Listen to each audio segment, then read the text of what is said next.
అందరికీ నమస్కారం అండి.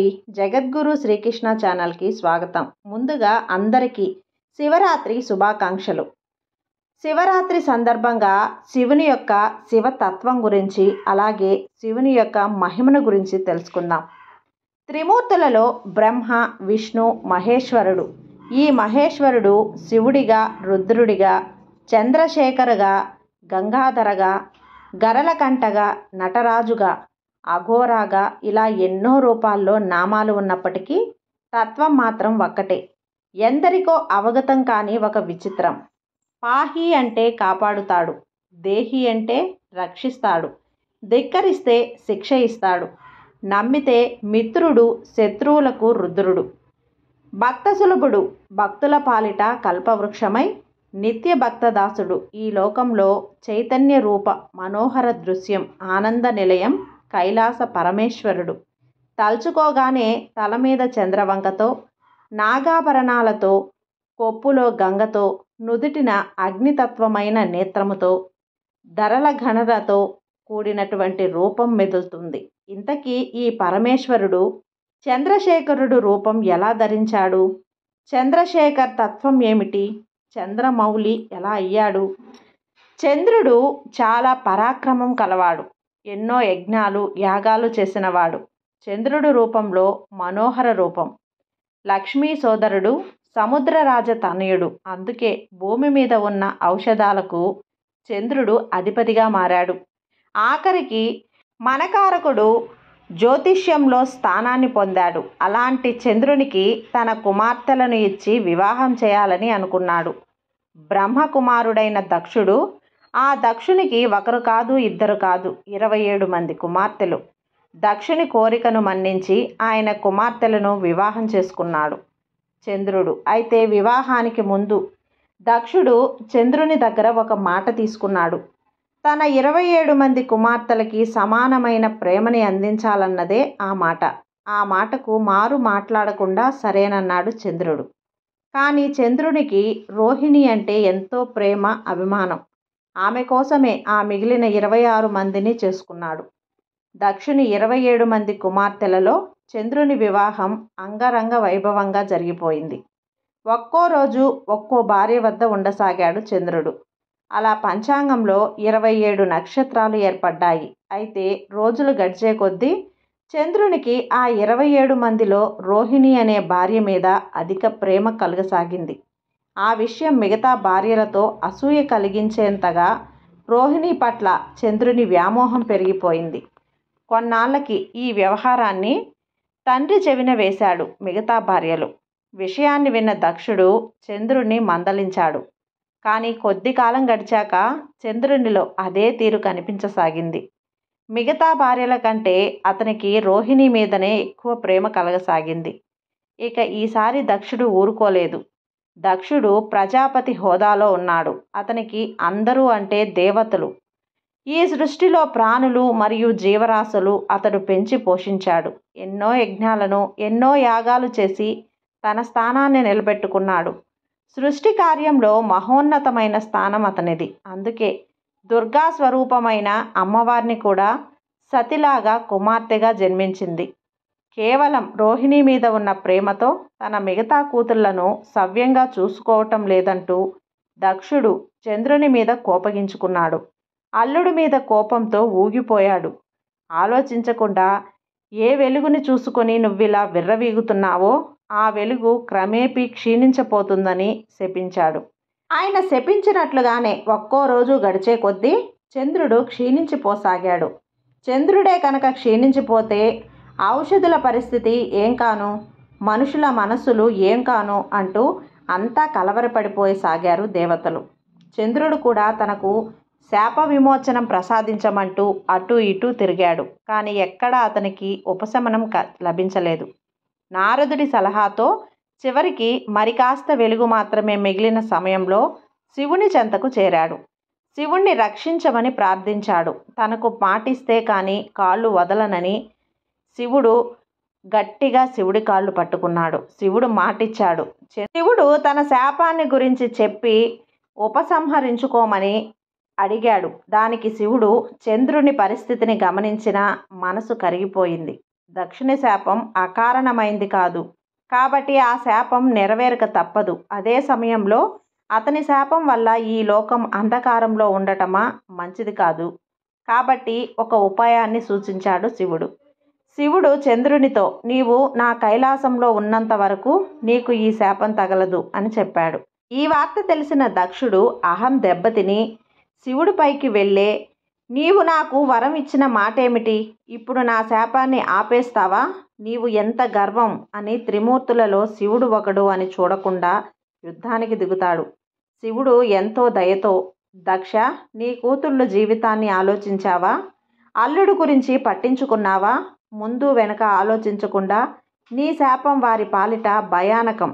దానికి దక్షుడు, నువ్వు ఎవరు రక్షించడానికి? శాపం ఉపసంహరించడానికి చేస్తే నేను చెయ్యాలి కానీ వారు కాదు. ఇద్దరు యుద్ధానికి తలపడ్డారు. ఇప్పుడు మహావిష్ణువు కల్పించుకొని, సరే దయచేసి మీరు ఆపండి, నేను మీకు ఒక ఉపాయం చెబుతాను. ఇది మీకు సమ్మతమైతే పాటించండి. మీరిద్దరి మాట చెల్లే విధంగా చంద్రుణ్ణి 2 యోగమాయలతో సృష్టిస్తా. ఒకరు కైలాసంలో శివుని సమక్షంలో, ఇంకొకరు అంతరిక్షంలో దక్షుడు శాపం అనుభవిస్తూ ఉంటారు. దీనికి ఇద్దరూ సరే అన్నారు. అంతరిక్ష చంద్రుడు వెళ్ళి కృష్ణపక్షంలో తగ్గుతూ శుక్లపక్షంలో పెరుగుతూ ఉన్నాడు. కైలాసంలో చంద్రుడు రుద్రుడు కాళ్ళ దగ్గర బాలచంద్రునిగా మారితే, శివుడు నీ స్థానం కాళ్ళ దగ్గర కాదు తలపైన అని చెప్పి తన శిరస్సుపై మకుటంగా ధరించి చంద్రశేఖరగా అవతరించాడు. ఇలా కాలు మీద పడ్డ వారిని కూడా తల మీద పెట్టుకునే తత్వం శివతత్వం. దేవతలు, రాక్షసులు సముద్ర మదనం చేసినప్పుడు ముందుగా హలాహలం అనే విషం వచ్చింది. దానిని తట్టుకోలేక శివుని వేడుకుంటే శివుడు ఆ విషాన్ని తన కంఠంలో నిలుపుకొని గలరకంఠుడుగా మారాడు. అందరూ ఎన్నో విలువైన వాటిని పొందినా తాను మాత్రం వాటిని అతీతంగా ఏమీ సాగర మదనంలో స్వీకరించలేదు, ఆశించలేదు కూడా. ఆయన ఒక మహాయోగి, లోకానికి ఐశ్వర్యమిచ్చిన పరమేశ్వరుడు. తనని అంతం చేయాలని తప్పించిన రాక్షస భక్తులకి సైతం తాను వరాలిచ్చి ఎన్నో ఇబ్బందులు పడ్డాడు. బాణాసురుడికి వరమిచ్చి వాడికి కాపలా ఉండడానికి కుటుంబ సమేతంగా వెళ్తాడు. చివరికి వాడు, నాతో ఎవరు యుద్ధం చేయటం లేదు, నీవే నాతో యుద్ధం చేయి అంటాడు. భస్మాసురుడికి వరమిచ్చి అది నీ తలపై పెట్టి చూస్తాను అని తరుముతాడు శివుణ్ణి. శివుడి ఆకరుడు, నిరాకారుడు, శివ చైతన్య స్వరూపం. శివుడి శరీరంలో సగభాగం పొందాడు విష్ణు. పార్వతి ఆవై శివకైశవ అర్ధనారీశ్వర రూపాలు. శివుడు అభిషేక ప్రియుడు. చెంబు నీళ్లు పోసి 3 మారేడు ఆకులు ఇస్తే చాలు. అందుకైన బిల్వపత్రం గురించి బిల్వాష్టకంలో త్రిదళం, త్రిగుణాకారం, త్రినేత్రచ, త్రియాయుధం, త్రిజన్మ పాప సంహారం, ఏకబిల్వం శివార్పణం.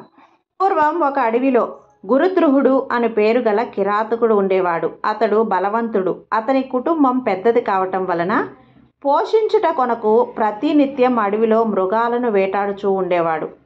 ఒకనాడు శివరాత్రి పర్వదినం. అతని తల్లి, తండ్రి, భార్య తమకు ఆకలిగా ఉన్నదని, కాబట్టి ఏమైనా ఆహారం తీసుకుని రాగలరు అని ప్రార్థించారు. సరే అని కిరాతకుడు తన ధనుస్సు బాణాలను తీసుకుని వేటకు వెళ్ళాడు. అదేమి విచిత్రమో కానీ, దైవ సంఘటనమో కానీ, ఆనాడు అతనికి ఎంత వెతికినా ఒక్క జంతువు కూడా కనిపించలేదు. సాయంత్రం కావస్తుంది. ఒట్టి చేతులతో ఇంటికి పోలేక ఆలోచిస్తున్నాడు. అన్నదానశీలుడైన జలాశయం కనిపించింది. నీటి కోసం ఏ జంతువు అయినా రాకుండా పోతుందా అని ఆశించి జలాశయమును సమీపించాడు. ఆ జలాశయం ఒడ్డున ఉన్న మారేడు చెట్టు కింద సేవ చేస్తున్న కూర్చున్నాడు. ఇంతలో ఒక ఆడలేడి దప్పికతో నీరు త్రాగడానికై భయంతో వచ్చింది. ఆ బిల్లుడు సంతోషించి విల్లు ఎక్కిపెట్టి గురి చూస్తున్నాడు. అతడు మారేడు కొమ్మ నుండి కదిలేసరికి మారేడు పత్రం నీరు చెట్టు కింద ఉన్న శివలింగంపై పడింది. ఆ చెట్టు కొమ్మల శబ్దానికి భయపడిన లేడి తలెత్తి చూసి, ఓ కిరాతక, నీవేమి చేయుచున్నావు? సత్యం చెప్పు అని ప్రశ్నించింది. నిన్ను చంపి నీ మాంసంతో మా కుటుంబం ఆకలి తీర్చెదను అని కిరాతకుడు సమాధానమిచ్చాడు. అందుకు లేడి, నా మాంసంతో మీ కుటుంబం ఆకలి తీరుతుందని అంటే అంతకంటే పుణ్యకారం వేరొకటి లేదు. అందుకు ఉపయోగపడుతున్న నేను ధన్యురాలిని. కానీ ఓ కిరాతకుడా, ఇంటిలో నా కొరకు నా భర్త, పిల్లలు ఎదురు చూసి దుఃఖిస్తారు. కనుక నేను ఇంటికి వెళ్ళి మా వారికి చెప్పి తిరిగి వచ్చి నీ బాణాలకు బలి అవుతాను. దయతో నన్ను వదిలిపెట్టము అని ప్రాధేయపడింది. అయినా నిన్ను వదలను అని బోయవాడు అన్నాడు. నా మాట నమ్ము, తప్పక నేను తిరిగి వస్తాను. అందుకు ఆ కిరాతకుడు అంగీకరించాడు. అది రాత్రి మొదటి జాము గడిచింది. కిరాతకుడు తనకు తెలియకుండానే తాను కూర్చున్న చెట్టు కింద మారేడు పత్రం రాలి కింద గల శివలింగంపై పడింది. శివరాత్రి మొదటి జాము పూజ జరిగిపోయింది. అదేవిధంగా మిగిలిన 2 జింకలు ఒకదానికొకటి రావటం, బోయవాడు వదిలిపెట్టడం, వాటిని చంపకుండా ఉండటం జరిగింది. ఆ బిల్లునికే తెలియకుండా 2వ జాము శివరాత్రి పూజ పూర్తయింది. ఇంటికి చేరిన జింకల పరివారం అంతా కలిసి మాట్లాడుకొని బోయవానికి ఇచ్చిన మాట కోసం మాటను నిలబెట్టుకోవటానికి తిరిగి జలాశయం వద్దకు వచ్చినవి. ఓ కిరాతక, మా మాట విని మమ్మల్ని వదిలిపెట్టినందుకు మేము ఎంతో కృతజ్ఞులము. ఇప్పుడు మమ్మల్ని చంపి మాంసాన్ని భుజించి మీ కుటుంబ సభ్యులందరూ తృప్తి చెందవచ్చు అని పలికిన మృగముల మాట విని బిల్లుడు ఆశ్చర్యంతో, నేను ఎంత నీచుడను! మానవుడైన నాకంటే ఈ జింకలు ఎంతో ధన్యములు. వీటిని చంపి పాపం మూటకొట్టకొనటం మూర్ఖత్వమే అవుతుంది అని భావించి తన చేతిలోని ధనుర్బాణాలు కింద పడేశాడు. అప్పుడు ఆ ఆలికిడికి మారేడు పత్రం రాలి శివలింగంపై పడింది. దానితో పాటు పశ్చాత్తాపంతో విలపిస్తున్న బోయుని కంటి చుక్కలు శివలింగంపై పడింది. ఇంతటితో శివరాత్రి 4వ పూజ పూర్తయింది. శివ పూజ వలన బోయునకు అజ్ఞానం తొలగి జ్ఞానోదయం అయింది. అందువలన మృగములారా, మీరు ధన్యులు, ఇంటికి వెళ్ళి హాయిగా జీవించండి అని పలికాడు. ఇంతలో మంగళకరుడైన మహాదేవుడు ప్రసన్నుడై శివలింగం నుండి సాక్షాత్కరించాడు. శివదేవుడు ప్రీతితో ఆ బిల్లుని సృశించి ఇలా పలికాడు. ఓ కిరాతక, నీ వ్రతంతో నేను ప్రసన్నునయ్యాను. ఏం వరం కావాలో కోరుకో అన్నాడు. శివయ్య, నిన్ను చూసిన నాకు అంతా లభించింది, నాకేమి వద్దు అని పలికి శివుని పాదాలపై పడ్డాడు. శంకరుడు ఎంతో ప్రసన్నుడై గుహుడు అని పేరు పెట్టి దయాదృష్టితో దివ్య వరములు ఇచ్చాడు.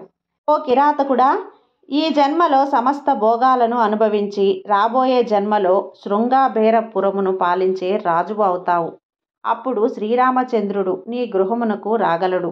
అతని కృపతో దేవ దుర్లభమగు పరమ పదమును పొందగలవు అని శివుడు అనుగ్రహించాడు. అదే సమయంలో శివదర్శన భాగ్యం పొందిన జింకలన్నీ కూడా మృగజన్మ నుండి ముక్తిని పొందాయి. ఈ విధంగా తెలిసో తెలియకో చేసిన శివపూజకు ఇంతటి మహాభాగ్యం కలిగింది. ఇది శివరాత్రి మహత్యంలో కూడా ఉంది.